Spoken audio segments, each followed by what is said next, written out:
दोस्तों, जो breaking news आई है वो ये है कि अमेरिका ने जो वॉर है इजराइल और ईरान के बीच उसको ज्वाइन कर लिया है। उसने बहुत ही समझदारी से ज्वाइन किया है। इसके बारे में मैंने पहले वीडियो बनाया था कि अमेरिका की आदत नहीं है कि वॉर फुल फ्लेज तरीके से ज्वाइन करे।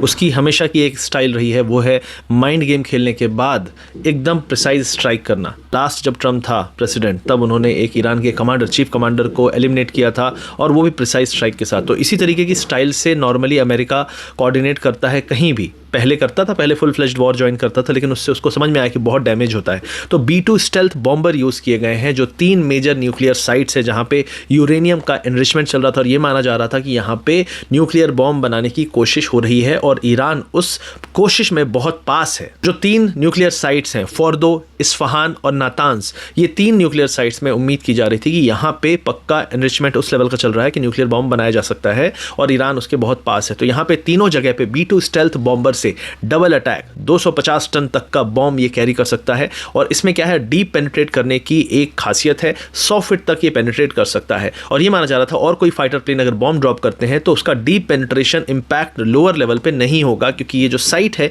ये जमीन से करीब 100-150 फीट नीचे तक है। तो इसलिए ये जो B2 स्टेल्थ बॉम्बर ने बॉम्बिंग की है, अमेरिका ने जो पार्टिसिपेशन किया, मुझे ऐसा लगता है ये लिमिटेड है। अब अगर ईरान ने कुछ किया तो मुझे लगता है कि बस छटपटाहट में ही करेगा, लेकिन बहुत ही स्ट्रैटेजिकली इजराइल ने हिजबुल्लाह को एलिमिनेट किया। अमेरिका हमेशा उसके साथ रहा है और इस तरीके से अब ईरान के टॉप सारे कमांडर भी काफी मारे जा चुके हैं। तो अभी ईरान के पास ऐसी स्ट्रैटेजी बनाने के लिए, प्लान करने के लिए फुल फ्लेज्ड, ईरान केवल छटपटाहट पे अपने मिसाइल दाग रहा है। तो इजराइल ने ईरान की मेजर अटैकिंग कैपेबिलिटी को पहले ही ध्वस्त कर दिया था और उसके बाद ये एक्शन लिया गया। तो ये सारी चीजें मुझे लगता है शुरू से प्लान थी, क्योंकि मार्केट में भी इस तरीके का रिएक्शन आ रहा था कि यार ये मार्केट में किसी को तो इनसाइडर को पता था कि ऐसा होगा। क्रिप्टो में भी कल रात में ही फॉल शुरू हो गया था जबकि खबर सुबह आई है। तो इनसाइडर्स को सारी खबर है और आजकल स्टॉक मार्केट के प्राइस एक्शन से आप समझ सकते हो कि ट्रंप ने किसको क्या बता दिया है और अगर कुछ नहीं होने वाला है तो प्राइस एक्शन में वो भी दिख जाएगा। तो ये आज की खबर है, ब्रेकिंग न्यूज़ है कि ईरान और इजराइल के बीच जो वॉर चल रहा था उसमें यूएस ने जंप मारी है। B2 स्टेल्थ बॉम्बर $2 बिलियन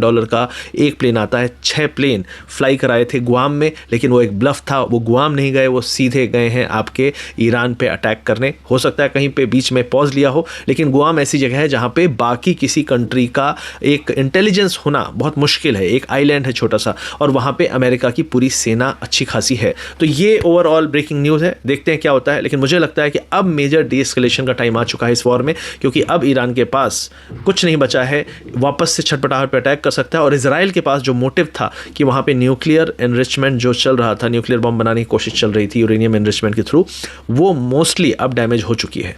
आपकी क्या राय है कमेंट सेक्शन में ज़रूर बताइए और लाइक करिए और शेयर करिए इस रील को।